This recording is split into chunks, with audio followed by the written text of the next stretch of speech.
The meta has been going crazy. Honkai Star Rail has been making changes left and right. We have old units that got buffed up. We have the new units that have come in, including the COLLAB units, who have been pretty strong.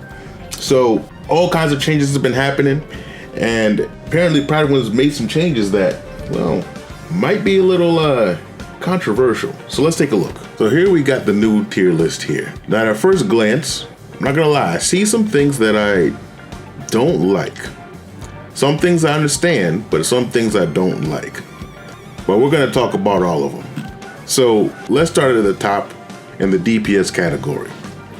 So right here we have Phainon, who is in here, because I never made one when Phainon came, because I realized there was no point in making one then, because we're just gonna get another change when the COLLAB, when the Fate unit's coming in next week. Honestly, I do feel a little late to the party, but if you guys can forgive me, my birthday was actually yesterday, and so I've been just kind of doing my thing for a little bit. But yeah, but let's start with Phainon.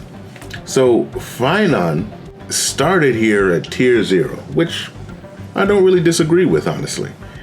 He hits hard. It's real easy to run him sustainless. Actually, that's a preferable way to run him. And that just allows him just to do ridiculous amounts of damage with his kit that already did ridiculous amounts of damage with a sustain. So if you have the right units, he's somebody that's zero cycling pretty easily. Him being in that set, being in tier 0, no argument there. Archer being in tier 0, I do like it also. I do like it quite a bit. I really like that the Fate COLLAB units have come and they're very powerful. I do like that because if you know how Hoyoverse rolls, back in Genshin, we got Aloy, and Aloy was just actually unusable. Like she was horrible. She was horrible. It was a unanimous decision by everybody. Like, yo, she is not good. They did not put any efforts to her at all. And in comparison to these Fate characters coming to Star Rail, it's night and day, because these characters are strong. Their kits are well thought out. It looks like they put a lot of effort into actually making these characters playable. In terms of how they introduced them, in terms of the story, that's a whole nother discussion, but maybe we'll talk about that later. But for me, I actually haven't even done the story yet for the Fate COLLAB, so I can't really put my 2 cents in yet. Archer, being the free unit, coming out hitting as hard as he does, is absolutely fantastic. And I agree with it. I've used him quite a bit, and I can, like, in a sustained team, in a team with a sustain, I can get him to E0. I can get him to 1 cycle the current MOC 12, and that is fantastic. I mean, I can get Saber to do the same thing, but we'll talk about that a little bit. But I do think he's a force to be reckoned with. I'll say that. I am very impressed with that. I mean, if you don't have Sparkle, you're just not going to get that much power out of him, because you're going to be very careful of how you gain skill points. I mean, Hanya can get some skill points in there, but you know, it's very intricate. You can get it done, but it's going to be a considerable difference without Sparkle, right? Which is why I think she should be a little bit higher up, but that's another discussion.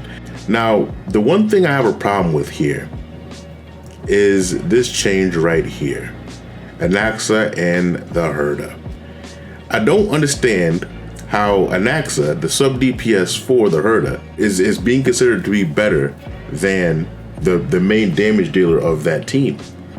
The Herda is powerful. She's strong. She's a monstrosity. So, like, I don't understand why it's being said that using Anaxa as the main DPS instead of Herda, it just works out better. Maybe next patch, when we get a certain somebody, a certain support on the squad, then maybe I can see that. But without that, I don't see that. I don't see him being, as a main DPS, being more powerful than the Herda. I know he has a bounce, so he can deal with fewer mobs than the Herda can in certain situations, but you use him with the Herda. So if he takes care of that, then Herda's team is taking care of that, you know? The Herda just deals more damage. I don't know. I just don't understand this move right here, I don't know. I do just find the Herta as just the more valuable unit here. But that's just me, I guess. I mean, nothing really to say about Castris. She's and Galea, they're in the same spot for a reason. So there it is right there. I guess power creep is as fast as we think it is because Galea is still running strong for these patches later, but that's not that great of a feat. So, I won't give it too much credit. Then we have tier 0.5. We got Mayday that got moved down a little while ago, which is, I don't know. Tier 0 and 0.5 as of right now, I feel like there isn't a big difference between the two. Before, when we had like Acheron at the top, up above everybody else, there was a pretty large jump between tier 0 and tier 0.5. But right now, how things are, tier 0 and tier 0.5, they're very close. Like you can kind of just erase that line and just mesh them all together and just say, hey, these are the Apex characters. Because I do believe that is exactly what's going on here. It would solve the issue that I have with Anaxa and Herta because they're pretty, they do perform well. I do think that Saber works pretty well and she can get just as fast clear times on my account as Archer can. And their teams have similar vertical investment. Like my Saber has E1 Tribby or E1 Robin, whichever one I decided to use at that time. And my Archer has E2 Sparkle. So they both have vertical investment that helps them. Some pretty big eidolons for their respective supports. But they do have similar results. So I do consider them pretty similar in strength in terms of what they can do in their clear times. But hey, I mean, I'd say, I don't know. I feel like when you play Saber right and you get her double turns where she advances herself forward, I think that can make a pretty big difference. But I don't know, maybe put an expert tag on her or something like that. In terms of Mayday, I do think that he does perform on par with someone like Galea and Anaxa and like a little bit behind Castris. But I don't know. I mean, he performed very well for me. He gets things done pretty quickly, but I don't know. I mean, I just feel like this line between the 0.05 is very blurred. It's very blurred. It is what it is. It is what it is there. Now we moved on to tier 1 because we're going to talk about these guys right here. Because we had Acheron get bumped down to tier 1. Now, I don't support this. I don't support this because Acheron just got a buff, right? You had Jiao Shou, and now you have Cypher, who is up here living it up. Oh, they switched her over to Amplifier. What? Okay, well, okay, we're gonna talk about that. All right, but that doesn't make sense. But yeah, but we got. What the hell, man? We got Cypher that came and gave Acheron a buff. And so if you use Jiao Shou and Cypher or Silver Wolf and Cypher, like, because that's another buff right there because Silver Wolf got a buff too, so, or directly buffed, so that indirectly buffs Acheron. Her teams are looking a lot better. Her teams are looking fantastic. And she is performing right up there with these guys. My Acheron, yeah, she's vertically invested, but she's zero cycling like no tomorrow, right? If I don't even bother using her E2 and just give her 2 nihilities, she's still clearing within 1 cycle like these guys. So even if she's off element, which I don't know. I don't understand why they put her down when she just got buffed, because her performance is just is great also. I don't know. It's just not on par with Yoon Lee. It isn't. It's not on par with Yoon Lee, and it's not on par with Rappa. So I don't understand. I don't understand at all. But then we got Blade. Blade I've used a couple times with his new buff. He does feel a lot better, a lot stronger. He hits a lot harder. But I've lost a couple 50-50s in the process, and now my Blade is E2. So I don't know. There's a give and take there. But I do think he is where he belongs. They have an eye on him. I don't know if they're planning on moving him up or not, but I think he's in a good place now, because I don't think he's up there with these guys, but I do think he is good. Fei Xiao, my view of Fei Xiao was a little skewed too, because the thing with Fei Xiao is that I have her E3 myself, and she's zero cycling no tomorrow. She's above these guys on my account, but her eidolons are pretty. They make a pretty big impact. So it is hard for me to really kind of bring myself back down to earth and see how she performs now. But she did also get a buff with Cypher, so I do feel her situation is similar to Acheron's, as to where she does kind of clear content as quickly as these tier 0.5 units. And depending on your investment level of your team, like if your team is fully premium, then she could even perform right next to these tier 0 units. So I would say that like tier 0, tier 0.5, that the line is blurred. But I do think there's a big difference between Rappa and Yoon Lee within this. I just don't think that they perform as well as these three on top right here. It is what it is at E0 at that. Yeah, I mean, I used to praise Rappa quite a bit, but you know, this is one of those situations where when people complain about power creep, it really shows when it comes to Rappa, because she's a bit struggling to take on the current content, even though the current content is should be geared to her pretty well. Like when it comes to the swarm, that should be perfect for her, but she just doesn't clear it as quickly as the others. So yeah, it is what it is there. What can you do? What can you do? But yeah, so that's tier 1. And then we move on down here. We do have Jing Liu, who is in 1.5 with her buffs. I'm not going to talk about these guys. Well, I mean, Firefly. Maybe I'll talk about Firefly, but let's talk about Jing Liu first. Jing Liu she just got buffed, and maybe they have the eyeball on her to see if they're going to move her up. But Jing Liu, maybe they're thinking about moving her up, but I do think her performance is pretty well. I don't think it's on Herta's level, but I do think that she's above Yoon Lee, maybe Rappa too. So I do think that she deserves a little bit more credit. I do think that she should be moving up there.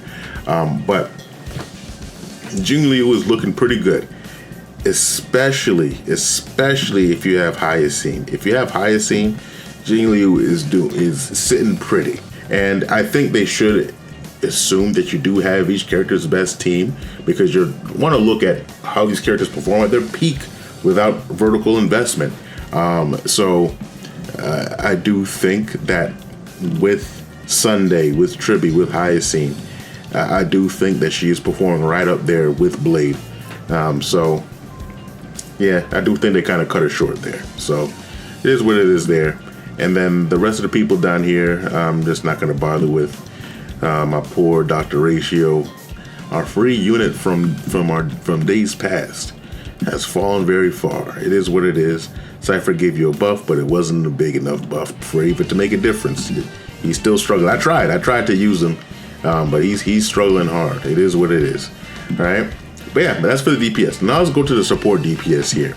Now, here we go with this again. All right. So Tribby, who is primarily Amplifier, is in the sub DPS role, support DPS role, which isn't that bad because she does do her own damage. That does add up quite a bit. But they put Cypher over here. Cypher is more of a damage dealer than Tribby. So what is going on? Why do they do that? I don't understand. It doesn't make sense. It frustrates me quite a bit. It frustrates me a little bit. If I'm going to be real, like, I don't know. Are they going to just keep moving them back and forth? Are they going to? I think Tribby and Cypher should switch places when it comes to categories. Doesn't affect much because they're both in tier 0, so you know, whatever. At least you know how good the unit really is if you put stock into the tier list. But I don't know. I guess that's more of a nitpick, I guess. But yeah, Cypher deals damage. She debuffs the enemies, which is Amplifier's work, but she also deals damage, which is also kind of which puts her up above the other debuffers. So yeah, but there's that. But Privy, where she should be, her rightful place. Anaxa and Jade are just as good as each other. I do believe that. In MOC, I think Anaxa is better, and pure fiction, I think Jade is better. And you know, depending on the weakness of the enemy, I think you can use them interchangeably. So yeah, that's good to go there. We got Blade as a sub DPS, which makes sense because when put with Castris, that works out. Unfortunately, Topaz has fallen from grace. I believe she used to be a peer. Now, the thing with Topaz is that I typically don't have much of a problem with power creep in Star Rail because I feel like it's manageable.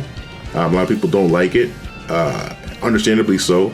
But because in the past I've just dealt with games that have considerably worse power creep, it just doesn't affect me as much.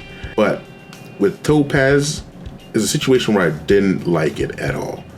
Because with Topaz, Cypher kind of directly power creeped her. Like a direct replaced her on her teams. So when I'm using Fei Xiao, if I want to use Topaz, I'm going to use Cypher, right? Topaz's role is gone, right?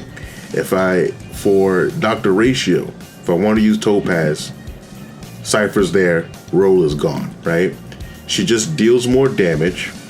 She's made to be faster, and because she's faster, she ends up hitting more, and then has more follow-up attacks. And she just beats out Topaz in so many ways, to the point where it's like, I don't see a situation where I'm going to want to use Topaz unless they try to make super niche content where it's like, oh, well, you want to summon, but I feel like that's kind of artificial there. I don't like how they need a buff. They need to buff Topaz. They need to do something with Topaz to give her her own niche, so where she's relevant again. Because if I have Cypher, I just have no reason to ever use Topaz. And I don't like that. In any other situation where people talk about power creep, like if we talk, I forgot to talk about Firefly, but whatever. Like, but with Firefly, right? Like you can say, oh, Firefly's power creep, she used to be fantastic and now she's down there. But at the same time, if you need some type of break, if you want a break team, she's going to be one of your best options, you know? She's up there. So she wasn't directly power crept. There's just other niches that are just stronger, you know? Because when you look at someone like Sparkle, everybody was saying that she was bad. It's just that her niche was being abandoned. And as soon as her niche came back into play, she's back at the top, right? Or she has eyeball on her and she belongs up here, but she's back into relevance once again because her niche is being given love again. Same with Kafka. People saying she's power crept, it's just that her niche was being abandoned. And now that her niche is coming back into play, I mean, she did get a buff, of course, but even if she didn't get a buff, if we just had like some super cracked dot unit that came without her getting a buff, she would have came back into relevance too. But now she's just going to be even that much better. But when it comes to Topaz, her niche has just been taken over, you know? And I don't like that she just got directly power crept like that, where I have no reason to ever use her in any content if I have Cypher. The only reason I would ever use Topaz is if Cypher's on the other team. So, yeah, I don't care for that too much. But when we look at Kafka, Kafka over here, her buffs are pretty strong. I do have vertical investment on my dot team when it comes to these guys right here. But I do think Kafka does deserve a little bit more love here. I mean, next patch, I'm sure it will happen because we're going to get another dot unit. But when it comes to Kafka, I just think the constant amount of times that she can proc the dots now, she's proccing dots like 3 times as much as she did before. And like, that's fantastic, you know? And she has a passive that buffs the entire team, which is definitely tier 0.5 material type of support DPS stuff. So I do believe she does belong up there. They do have the eyeball on her. I mean, I guess I can respect that they do these eyeball things because, like, if you want to be credible, if you want to be such a widely looked at tier list, you can't just be throwing characters all around left and right every second. You know, sometimes you need a second to think about it, and I do respect it. I do get it, but I do believe that she does belong up top. It is what it is. She is now an apex character. You know, Little Herda still doing the thing, so on and so forth. Yep, nothing to say about these guys down here, right? So now let's take a look over at the amplifiers, right? And as I said before, I do think Cypher does belong over here, but she is tier 0, regardless. Cypher, I did make a video about her, how she was underrated, but she is still a skip.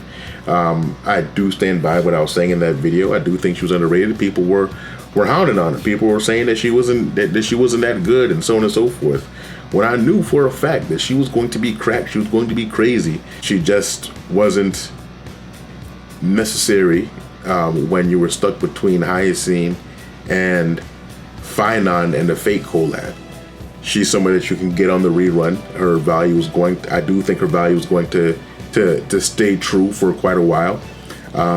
So yeah, I do still think she's a rerun character, but I do believe that she is tier 0. I love using her with Archer. Her and Archer, I mean, I do think Trippy is a little bit better, but I can still get the same cycle clear with Cypher. I do think they're neck and neck right there.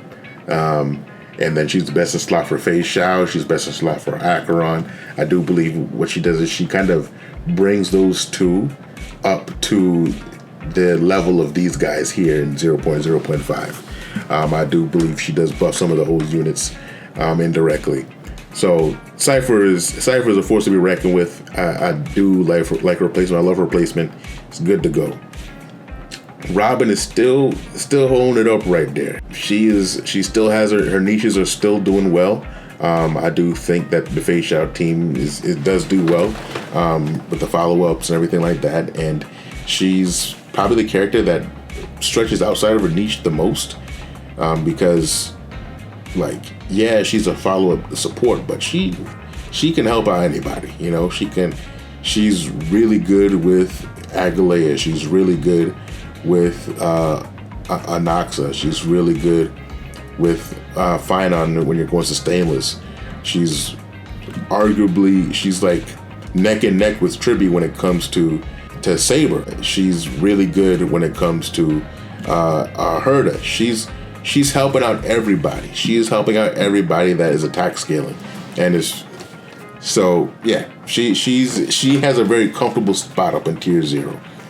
And then we got Sunday. Oh, my guy Sunday. I'm not gonna lie, I did underestimate Sunday. I did when he first came, because when he first came, I was really like trying to decide like I still think Sparkle still had a fighting chance and such, but as time went on, it's just Sunday just outperformed regardless, you know.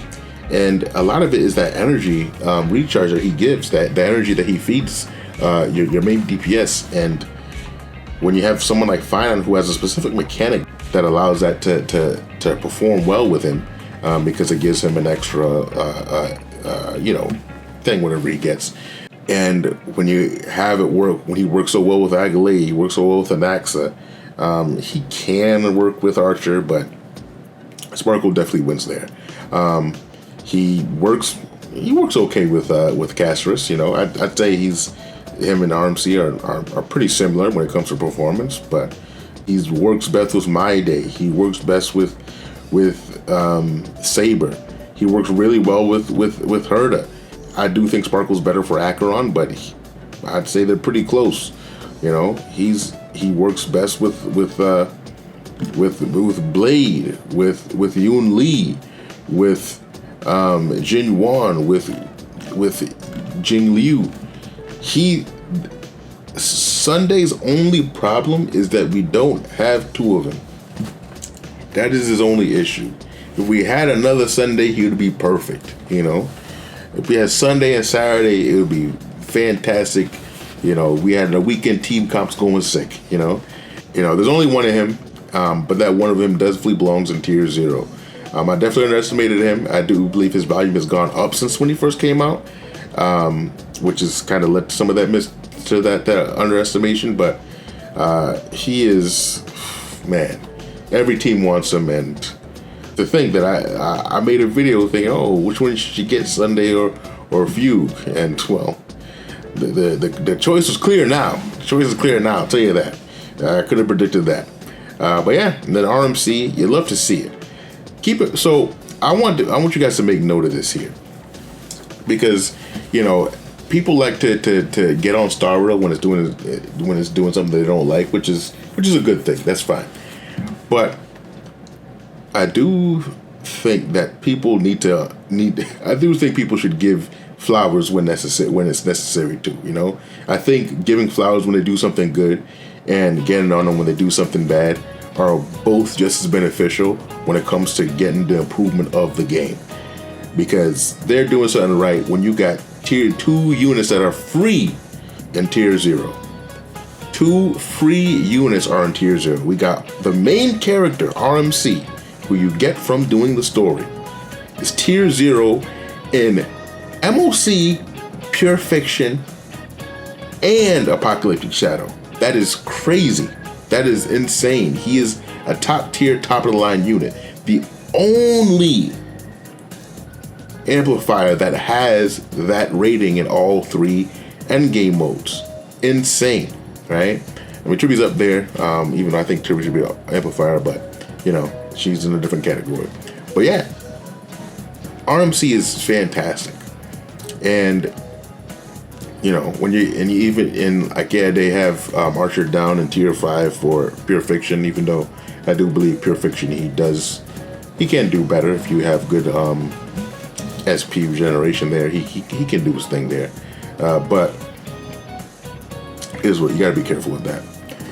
But anyway, I do think it's fantastic that we just have 2 free units up in tier 0, one of which you can get their signature light cone for free too.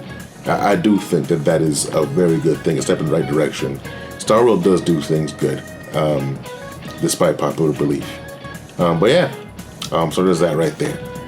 And now we got Silver Wolf, the new and improved Silver Wolf, where she belongs.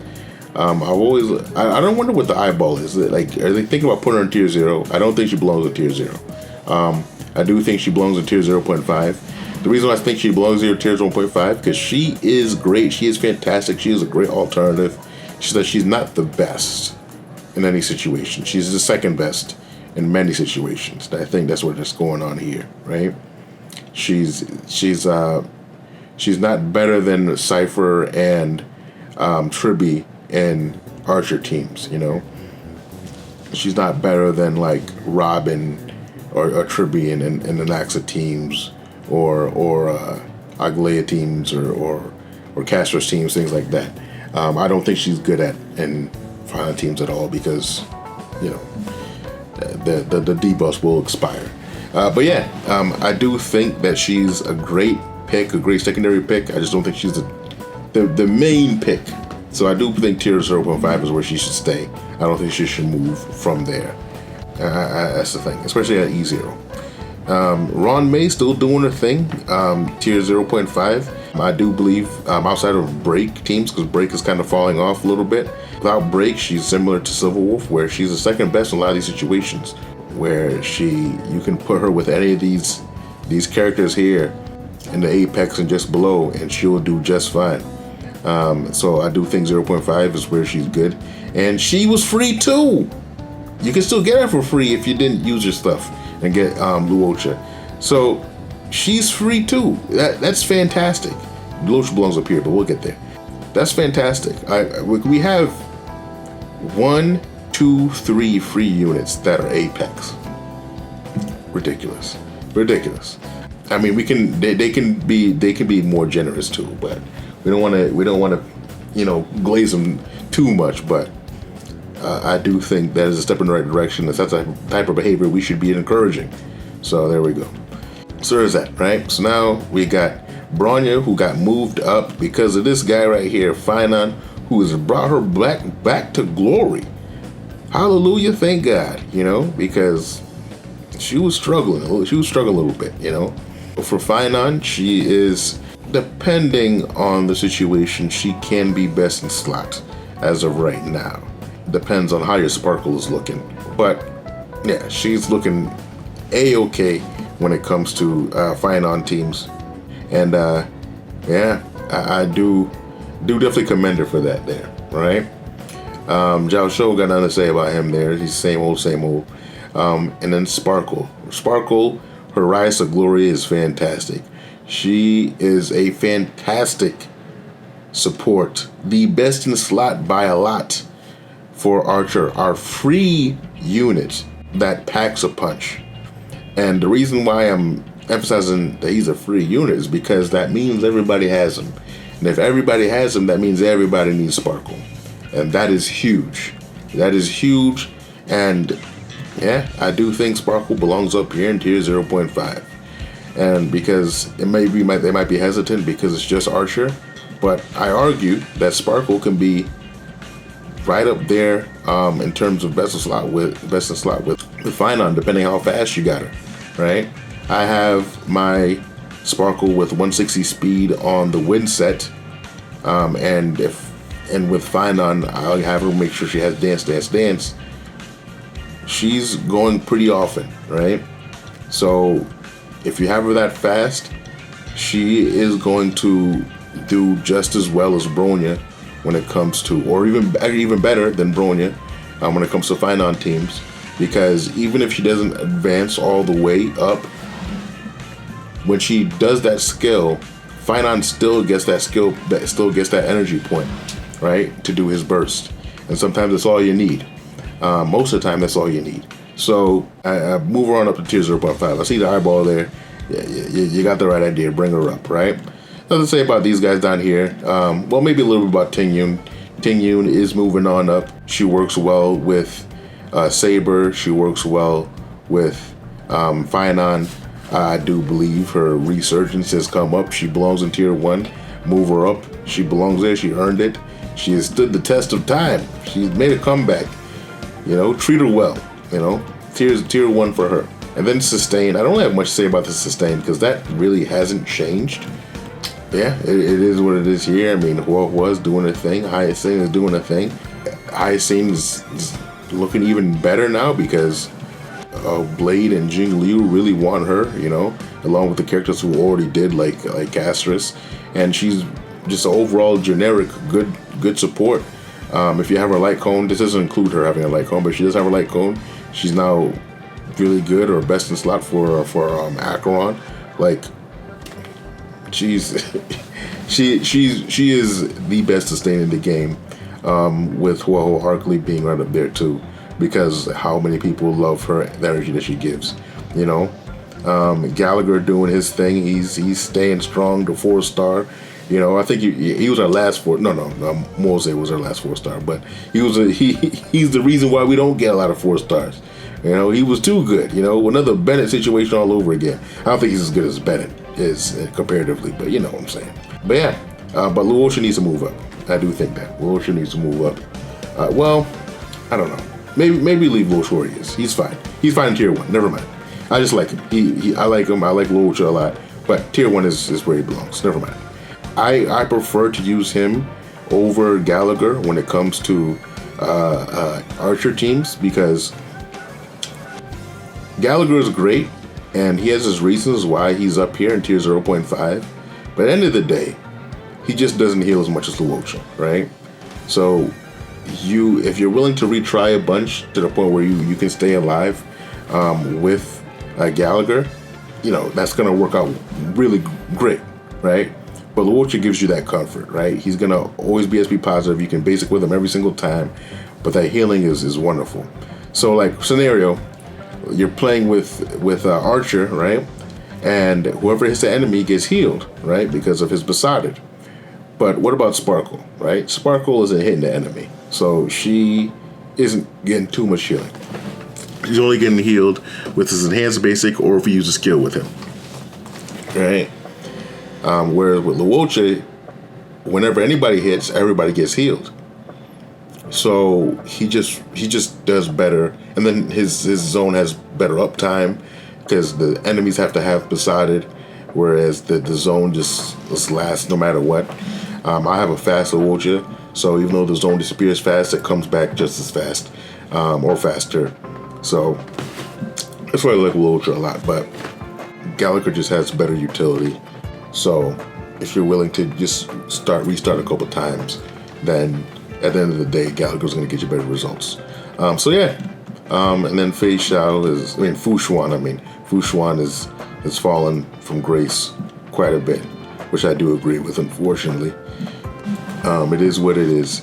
But yeah, so that's the 2 near tier lists right here. This was a long one too, because there's so many changes and so many things to talk about. But we saw some big changes with these buffs and all these new characters we got. We got 3 new 5-stars in one patch, and they were a week apart, which is crazy. We've never done that before. Thankfully, I got lucky and just won 50-50, so I was able to pick up everybody. But you know, if I didn't, I would have had to do some spending, which I just can't do anymore. So I would have been out of luck there.